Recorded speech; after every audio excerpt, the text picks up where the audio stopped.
생명의 근원 되신 하나님 아버지, 우리의 영혼과 삶의 자리에 주님의 신실하신 은혜의 빛을 비추어 주시는 이 복된 주일날, 특별히 삼여전대 헌신 예배로 우리를 불러주심에 감사를 드립니다. 이 시간 예수 그리스도 보혈의 피로 말미암아 우리의 모든 죄를 깨끗하게 씻어 주옵소서. 십자가를 통해 보이신 예수 그리스도의 사랑과 구원의 은혜가 있기에 우리가 처한 모든 상황 속에서도 오직 감사하는 믿음을 허락해 주옵소서.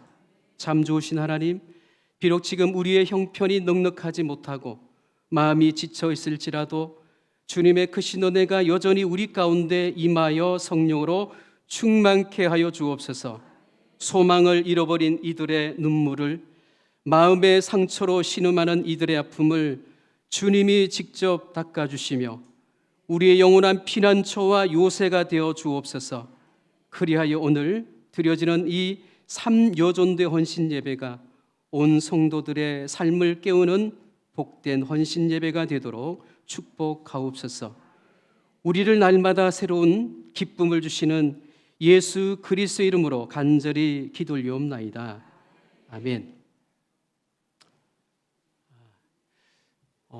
전화가 왔어요. 목사님께서 아마 옆에 이제 이호재 권사님도 계셨고, 그래서 제가 생각하게 됐어요. 제가 왜 고천교회를 왔을까? 왜 왔을까요? 네? 보고 싶어서.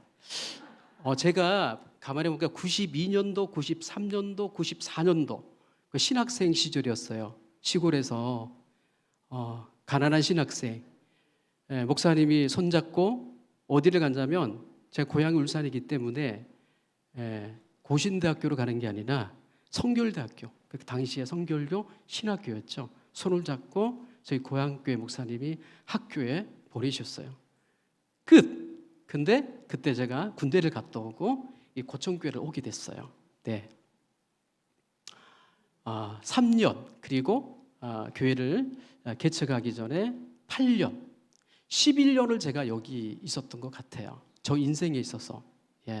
너무 감사했고, 불러주셔서 너무 감사했고, 가만히 보니까 저희 집에 4식구가 살고 있는데 저희 아내와 태규와 은유가 고천초등학교 출신이에요. 그렇구나. 고천은 저에게 그런 은혜가 있고 좋은 추억이 있습니다. 오늘 이 시간 예배를 통해 함께 하나님께 주시는 그 추억의 길로 함께 걸어가는 저와 여러분 되었으면 좋겠습니다. 자, 말씀을 나누기 전에 잘 알려진 유머 이야기 하나를 함께 나누고자 합니다. 어느 부부가 이스라엘 성지 순례를 떠났어요. 그런데 안타깝게도 여행 중에 남편이 갑자기 심장마비로 세상을 떠나게 되었습니다. 현지 영사관에서는 슬픔에 잠긴 그 아내에게 남편의 시신을 이스라엘 현지에 매장할 것인지 아니면 한국으로 운구해서 장례를 치를 것인지 물었대요. 그러면서 한 가지 주의를 주었다고 합니다. 한국으로 시신을 모셔갈 경우에 현장 매장보다 몇 배나 더 많은 비용이 들 텐데 어떻게 하냐고, 어떻게 하겠습니까? 한참 깊은 고민에 빠졌던 그 아내가 결심한 듯 비용이 많이 들더라도 한국으로 모셔가 장례를 치르겠다라고 말했습니다. 그 이유가 너무 궁금하잖아요. 그래서 영사가 아내에게 이렇게 물었습니다. 그러자 아내가 정색하며 이렇게 대답을 했다고 그래요. 이스라엘에, 저를 한번 따라할까요? 이스라엘에 묻으면 사람이 자꾸 부활한다고 해서요. 무서워서 꼭 한국에 묻어야겠습니다. 여러분, 우리 옆에 계신 분에게 한번 이렇게 고백하며 인사했으면 좋겠습니다. 우리 예수님의 마음으로 삽시다. 여러분, 예수님의 사랑은 따뜻하게 안아주는 것입니다. 할렐루야. 여러분, 다시 한번 서로 손을 따뜻하게 잡으며 고백했으면 좋겠습니다. 서로 손잡고 끝까지 잘 갔으면 좋겠습니다. 2주 전에 여러분 기공식 제가 국민일보를 통해서 봤거든요. 이게 함께 가는구나. 신앙은 혼자 하는 것이 아니라 함께 가는 겁니다. 한 어린 소년이 보석가게 쇼윈도 앞에 서서 진열된 아름다운 진주 목걸이를 간절히 눈빛으로 바라보고 있었대요. 잠시 후에 용기를 내서 가게 안으로 들어갔습니다. 당당하게. 그리고 그 주머니에서 무언가를 꺼내서 탁자 위에 올려놓았대요. 자, 그것은 몇 개의 녹슨 동전, 길거리에서 주운 예쁜 돌멩이, 그리고 깨진 유리 조각이 다예요. 소녀는 수줍지만 진심 어린 목소리로 이렇게 말을 했습니다. 아저씨, 돈이 많이 모자란 것 아는데 고아가 된 저를 엄마처럼 돌봐준 누나의 생일 선물로 이 목걸이를 꼭 사주고 싶어요. 가게 주인은 그 탁자 위에 놓인 세상의 눈으로 보면 아무런 가치 없는, 보잘것없는 그 물건을 가만히 보기 시작을 합니다. 그리고 아내 그 이내 미소를 지으면서 가게에서 가장 좋은 포장지로 진주 목걸이를 정성껏 싸서 소년에게 건넸다고 합니다. 몇 시간이 지났어요? 소년의 누나가 하얗게 질린 얼굴로 목걸이를 들고 찾아왔습니다. 아저씨, 이건 제 어린 동생이 도저히 살 수 없는 물건이 아닙니까? 무언가 착오가 있습니다. 그리고 이렇게 제가 드리러 왔습니다. 그때 주인이 따뜻한 미소를 지으며 이렇게 말했습니다. 아닙니다. 그 아이는 자신이 가기 전 전 재산을 내고 정당하게 그 값을 치렀습니다. 그 아이가 누나를 사랑하는 그 마음이 이 진주 목걸이보다 훨씬 더 값진 것입니다. 오늘 저와 여러분과 함께 흐르네 예수님의 마음이라는 제목으로 하나님의 말씀을 나누고자 합니다. 우린 예수님이 어떤 분이신지, 그분이 참된 본성이 무엇인지, 오늘을 살아가고 있는 우리에게 어떤 존재인지를 한번 깊이 묵상해 보아야 합니다. 많은 그리스도인이 교회에 오래 다니면 예수님을 다 안다고 착각합니다. 하지만 우리가 아는 예수님은 실제 그분의 넓고 깊은 마음이 극히 일부일 때가 많죠.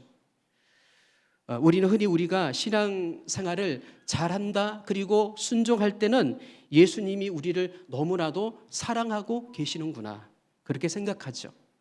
자, 반대는 어때요? 우리가 넘어집니다. 죄를 짓고 온전히 살지 못할 때는 예수님이 우리를 향해 겨우 참고 계시는구나, 혹은 나를 사랑하지 않으시는구나, 그렇게 정죄감에 사로잡힐 때가 있죠. 그러나 성경은 우리의 생각과 사뭇 다른 놀란 복음의 진리를 선포하고 있습니다. 우리를 향한 예수님의 사랑은 우리가 죄악의 상태일 때도 똑같이 강력하십니다. 아니, 오히려 우리가 아파도 신음할 때 그분의 사랑은 더욱더 뜨겁게 흘러넘칩니다. 우리가 고통당할 때, 우리가 죄 가운데 썰어져 있을 때 예수님은 과연 우리를 보고 어떤 마음을 품으실까요? 오늘 이 시간은 우리가 예배 드리는데, 이 시간 찬양하는, 기도하는 우리의 모습을 보시고 주님은 어떻게 우리에게 마음을 품고 계실까요? 성경은 이에 대해서 가장 완벽하게 해답을 주고 있습니다. 복음은 단순히 예수님의 흠없는 그 행적만을 기록한 책이 아니죠. 우리를 그분의 깊은 마음속으로 이끄는 초대장입니다. 오늘 저와 여러분 예수님이 초대하셨어요. 할렐루야. 네, 여전도에서 저를 초대했지만 가만히 보면 우리는 다 예수님께 초대받은 사람이에요. 성경은 한마디로 예수님의 마음입니다. 그 마음을 통해 우리는 하나님의 사랑을 발견하게 됩니다. 여러분, 복음서 전체를 통틀어 보면 예수님께서 자신의 마음이 어떠한지를 열어 보여주신 그 본문은 바로 한 곳밖에 없어요. 어쩌면 인류 역사상 가장 위대하고 따뜻한 선언, 마태복음 11장 28절에서 30절 말씀을 다 같이 함께 읽도록 하겠습니다. 마태복음 11장 28절부터 30절 다 같이 읽습니다. 시작. 수고하고 무거운 짐진 자들아 다 내게로 오라. 내가 너희를 쉬게 하리라. 나는 마음이 온유하고 겸손하니 나의 멍에를 메고 내게 배우라. 그리하면 너희 마음이 쉼을 얻으리니 이는 내 멍에는 쉽고 내 짐은 가벼움이라 하시니라. 우리가 너무나도 잘 알고 있는 말씀이죠. 하나님의 아들 예수님은 자신의 본성을 우리에게 보여주실 때 나는 엄하다 까다롭다 그렇게 말씀하지 않았습니다. 나는 위엄이 넘치고 대단하다라고 말씀하지 않으셨습니다. 주님은 놀랍게도 나는 마음이 온유하고 겸손하다라고 말씀하셨어요. 성경에서 마음은 단순히 감정이 머무는 것이 아닙니다. 모든 생각, 나의 행위, 동기가 촉발되는 존재에 춤추고 주의하는 것입니다. 예수님의 모든 행위, 그 사역을 이끄는 가장 깊은 원동력이 바로 온유와 겸손이라는 사실입니다. 예수님은 거절하거나 난폭하거나 쉽게 분노하시는 분이 아닙니다. 이 세상에서 우리를 가장 잘 이해하시는 분이 바로 우리 예수님이십니다. 양팔을 활짝 벌려서 우리를 품어주시는 분이 예수님이십니다. 여러분, 겸손하다라는 건 뭘 이야기하고 있는 걸까요? 누구나 쉽게 다가갈 수 있다라는 뜻이죠. 예수님은 온 우주의 왕이시고 눈부신 거룩함을 가지신 분이시지만 인류 역사상 그 누구도 죄인들이 다가가기 쉬운 분이셨어요. 그분께 나아가는 데는 그 어떤 자격 조건도 넘어야 할 장벽도 필요하지 않습니다. 오직 마음을 열고 그분 앞에 나아가기만 하면 됩니다. 예수님은 주님과 교제를 나눌 수 있는 자격 조건으로 교회에 오래 다니는 사람, 직분을 맡은 사람, 대단한 믿음을 가진 사람을 꼽지 않으십니다. 주님이 부르신 자격은 하나입니다. 한 가지입니다. 바로 수고하고 무거운 짐진 자들입니다. 이 말씀은 우리가 짐을 다 해결하고 깨끗해진 모습으로 주님께 나올 필요가 없다라는 거예요. 우리가 해결할 수 없는 인생의 문제가 있어요? 무거운 짐이 있어요? 상처받은 마음이 있어요? 피 흘리는 아픔 그대로 주님 발 앞에 나오라고 초청하고 있습니다. 주님은 아무런 대가를 요구하지 않습니다. 주님이 주시는 안식은요, 의뢰가 아닙니다. 선물입니다. 할렐루야. 예수님은 우리가 인생의 거친 그 폭풍우 속에서도 빠져나와서 참된 평화를 누리기를 우리 자신보다 훨씬 더 간절히 원하고 계시는 분입니다. 왜 우리가 간절함이 있잖아요. 예배가 되었던 우리가 어떤 일을 할 때 소원이 있어요. 처음에는 소원이 하나였어요. 근데 신앙생활 하다 보니까 2개가 되고 3개가 돼요. 근데 가만히 보니까 성경을 보면 말씀을 묵상하다 보면 우리보다 더 큰 소원을 가지고 계신 우리 하나님이신 거예요. 여러분, 우리의 위치가 어떻든 우리의 상황이 어떻든 그 자리에서 주님께 고백하며 기도하며 나가는 우리 삶 여전도에 되시기를 예수님의 이름으로 축복합니다. 여러분, 우리 자신보다 훨씬 더 간절함이 주님께 있어요. 이 온유하고 겸손하신 예수님의 마음이 바로 하나님의 마음이요, 성령님의 마음이요, 겸손하신 예수님의 마음이 바로 우리의 마음 되기를 예수님의 이름으로 축복합니다. 오늘 이 자리에 모인 우리 삼여전도의 회원들과 그리고 온 성도들의 마음이 예수님의 마음을 담기를 간절히 소망합니다. 만약 누군가 여러분에게 예수님이 어떤 분이십니까? 라고 묻는다면 여러분 어떻게 대답하실 것 같아요? 이게 어려워요. 그죠? 갑자기. 근데 주저없이 우리가 대답해야 될 게 뭐냐? 저를 한번 따라할까요? 예수님은 온유하고 겸손하신 분입니다. 그것이 주님의 참 모습입니다. 오늘 제3여돈도의 마음이 그리고 우리 모든 성도님들의 마음이 이 온유함과 겸손함으로 가득 차기를 예수님의 이름으로 축원합니다. 미국 역사상 가장 위대한 대통령 그러면 여러분 많지만 누가 생각이 나세요? 저는 에이브럼 링컨. 이 에이브럼 링컨에게는 에드윈 스탠터라는 지독한 정적이 있었어요. 적. 예. 아군이 있으면 꼭 적이 있잖아요. 그래서 변호사였던 이 스탠터가 공식 석상에서 링컨을 향해서 교양 없는 시골뜨기, 고릴라를 보려면 굳이 아프리카에 갈 필요가 없어, 스프링필드로 가면 된다라고 차마 입에 담을 수 없는 그런 인격적인 모욕을 일삼았던 사람이 누구라고요? 스탠턴이라는 사람이에요. 그런데 흑인을 노예 해방을 하고 미국의 제16대 대통령이 된 이 링컨이 놀랍게도 국방부 장관이라는 가장 막중한 자리잖아요. 그 자리에 자기의 정적, 자기와 원수 같은 사람, 이 스탠터를 임명했다라는 거예요. 화 안 나요, 여러분? 뭐 나하고 상관없으니까. 저는 화가 나더라고요. 그래서 주변 참모들이 난리가 난 거예요. 발을 동동 구르며 그에게 반발을 했어요. 대통령님, 왜 당신을 그토록 모욕했던 원수 같은 저 사람을 세우려 합니까? 그러자 링컨은 조용히 미소를 지으며 이렇게 대답을 했다고 그래요. 그가 나를 미워하고 모욕한 것은 사실이다. 하지만 지금 위기에 빠진 이 나라를 구하기 위해서는 그 사람만한 능력과 적임자가 없습니다. 나를 향한 개인적인 서운함 때문에 나라의 귀한 인재를 버릴 수는 없습니다. 훗날 링컨이 암살을 당했잖아요. 그의 시신 앞에서 가장스럽게 울며 여기 역사상 가장 위대한 인간이 누워 있습니다 라고 눈물의 고백을 남긴 사람이 바로 다름 아닌 스탠턴이었어요. 그렇습니다. 링컨은 힘으로 원수를 제거한 게 아닙니다. 예수님의 마음으로 원수의 마음을 녹여서 진정한 친구로 만들었던 겁니다.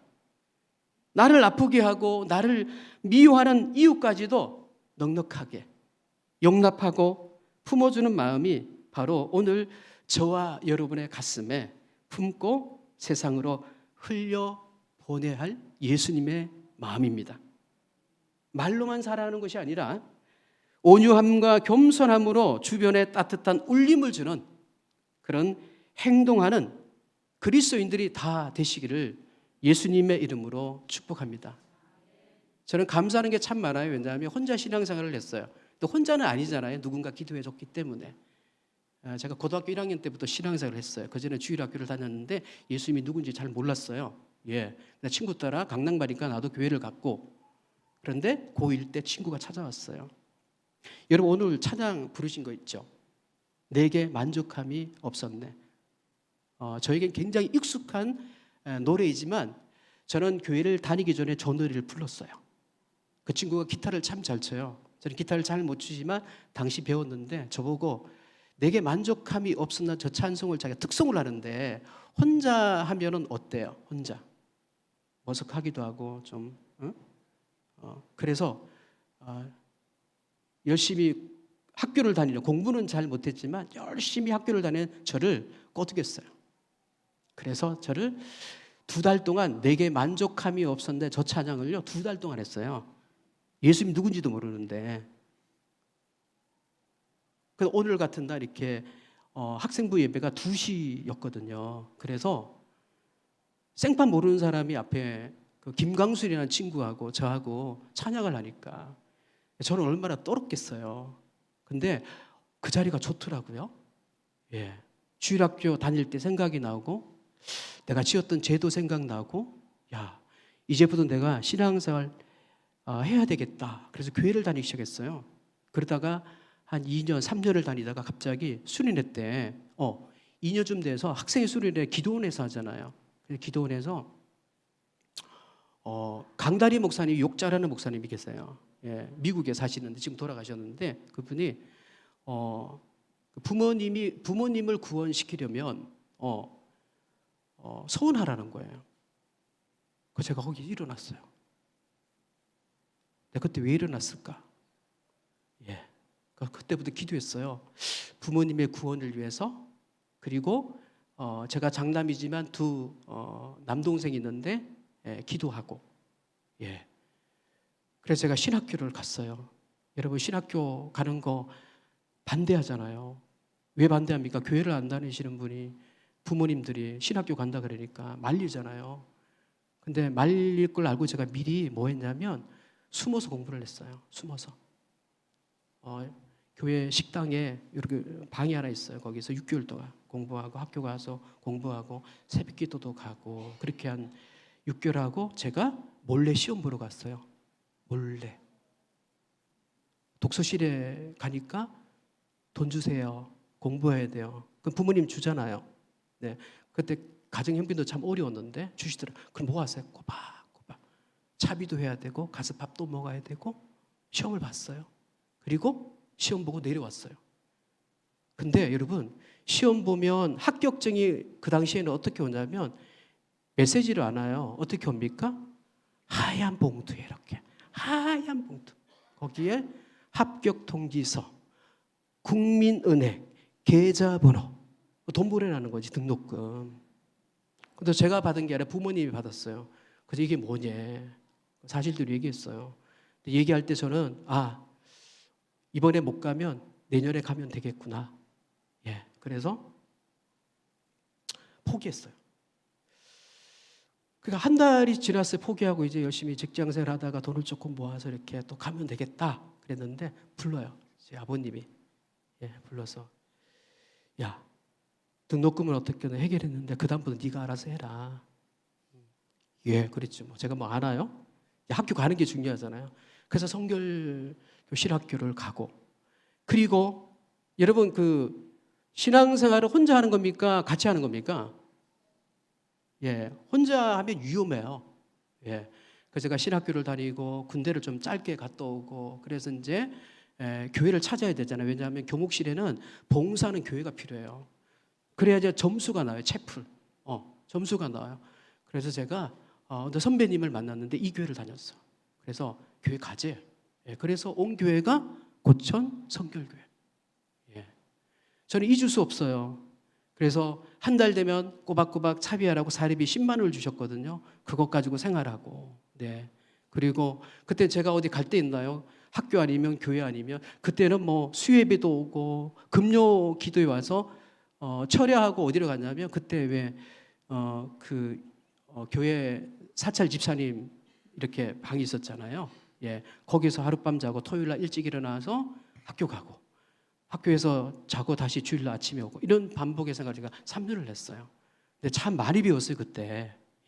좋은 분도 많이 배웠고 그때 오늘 앞에 많이 오셨는데 이 권사님들이 다 그때 안내를 보시고 그냥 압구정 머리에 해다가 그건 모르겠는데 하여튼 이쁘게 하셔서 막 안내 보시고 그렇게 하셨어요. 그 저희가 그런 추억이 있어요.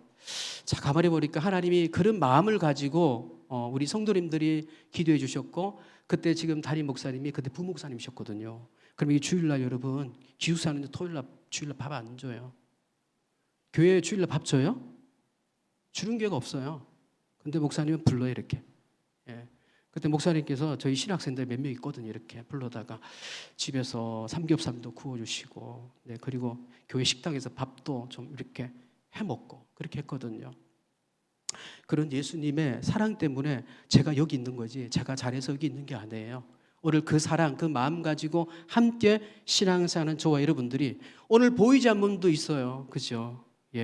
그러나 여러분 하나님 나라 소망 여러분 여기는 고청교회는 뭡니까?